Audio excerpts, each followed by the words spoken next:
Chapter 21. Belief. Behind Torrance High stood a huddle of trees. On many evenings after her brother disappeared, Louis's sister Sylvia would drive to the school, turn her car under the trees, and park. As the car cooled, tears would stream down Sylvia's cheeks. Sometimes she'd let herself sob, knowing no one would hear. Then she'd dry her face, straighten herself, and start the car again. On the drive home, she'd think of a lie to explain why she'd been gone so long. She never told anyone how frightened she was.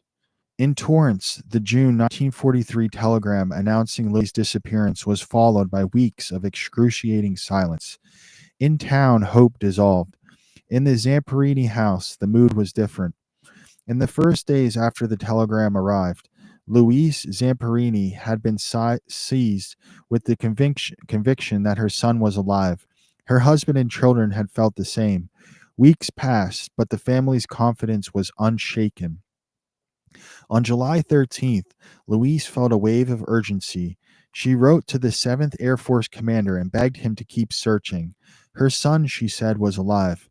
Unbeknownst to Louise, on that very day, Louis was captured. Weeks later, a reply came from the commander's office. Given the failure of the search, the letter said the military had been forced to accept Louis was dead, and they hoped Louise would accept this also. Letter. Pete was still in San Diego training Navy recruits. Pete, that's Louis's brother. Pete was still in San Diego training Navy recruits. The stress over Louis wore on him. When he visited home, everyone worried about how thin he was. In September, his last letter to Louis, mailed hours after he learned of Louis's disappearance, had come back to him. Scribbled on it were the words "missing at sea." That month, Sylvia's husband left to serve as a tank gunner in Europe. He'd be gone for 2 years. Living alone, Sylvia was racked with anxiety for her brother and her husband. Like Pete, she was barely able to eat. Yearning to connect with someone, she moved back in with her parents. She found her father with chin up, smiling bravely. Little sister Virginia, still living at home, was distraught. At first, Louise cried often, then she went silent. The rash on her hands raged so badly that her hands were almost useless. When Louis's footlocker was delivered, Louise couldn't bear to open it. She had it dragged to the basement and covered with a blanket. She would never look inside. Everyone in the family was suffering, but they never cried together, instead making up stories of Louis's adventures on a tropical island. They never discussed the possibility that he was dead. When they walked in town, passerby glanced at them sadly, as if they pitied the family for the truth. What the Zamparinis were experiencing wasn't denial, it wasn't hope, it was belief. They could still feel Louis.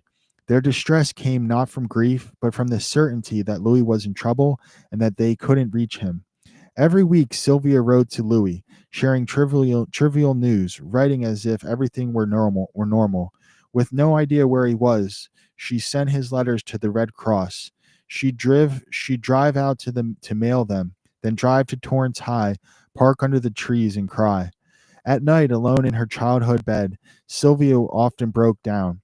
When sleep came, it was haunted because she knew nothing of her brother's fate.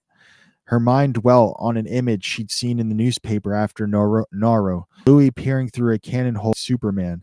This was the focus of her nightmares, Louis being shot in his plane. In December 1943, the family spent their Christmas without Louis. The tree was strung with popcorn and cranberries, and beneath it sat a collection of gifts for Louis. In a card for her son, Louis wrote a message. 2 months later, after a massive bombing campaign, America seized Kwajalein. Landing troops waded onto a wasteland, bombed flat. In the remains of a building, someone found documents. Outside, a soldier climbing through the rubble found a long of wood. Etched along it was the name Louis Zamparini. Joe Deasy, the Daisy May pilot who had searched for Phil's lost crew, was on Oahu when he was summoned to headquarters and handed translations of the documents found on Kwajalein. Two American airmen, the documents said, had been found on a raft and brought to Kwajalein. The unnamed men were described as a pilot and a bombardier. They'd been in a crash. The date was apparently provided, and they had drifted for 47 days. With the papers were drawings of B-24s made by captives. The report said the men had been beaten, then sent to Japan by boat. The moment Deasy read the report, he knew Phillips and Zamperini had survived their crash. His elation was tailed by guilt. In their ocean search, they'd overlooked the lost men, but the enemy had not.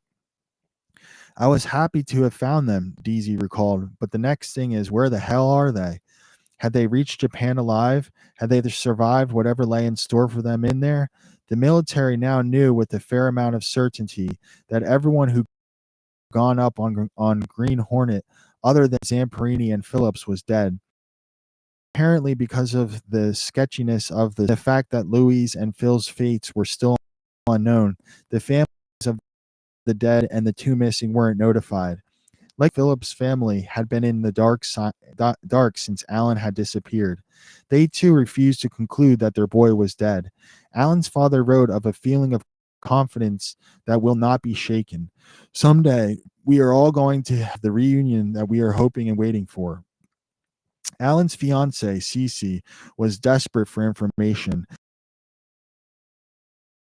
Indiana. She traveled to Washington, D.C. suburb, moved into a friend's apartment, decorating it with pictures of Alan. She got a job with an that through them she might learn more about Alan, but she learned nothing. In her anguish, she did something completely out of character. She went to a fortune teller. Alan isn't dead, the fortune teller said. He's injured but alive. He'll be found before Christmas. Cece latched onto those words and believed them. On June 27, 1944, exactly 13 months after Green Hornet crashed, telegrams were typed up at the War Department and sent to the mother of the plane's crewman. When Louis Zamperini opened hers, she burst into tears. The military had officially declared Louis and all his crewmates dead. Alan's mother, Kelsey, wasn't persuaded. She contacted the newspaper and asked the editor to print the death notice. Her son, she told them, was not gone. The editors honored her request. When the shock from the death notice faded, the Zamperinis realized it changed nothing. It had been generated as a bureaucratic matter of course, an automatic designation made for all missing servicemen after 13 months. None of us believed it, Sylvia said. None of us. During family dinners, Pete and his family made plans to hunt for Louis. When the war was over, they'd rent a boat and sail from island to island until they found him. They'd gone on for as long as it took. They'd go on for as long as it took. Yes, they would. And that's the end of chapter 21. We'll get to chapter 22.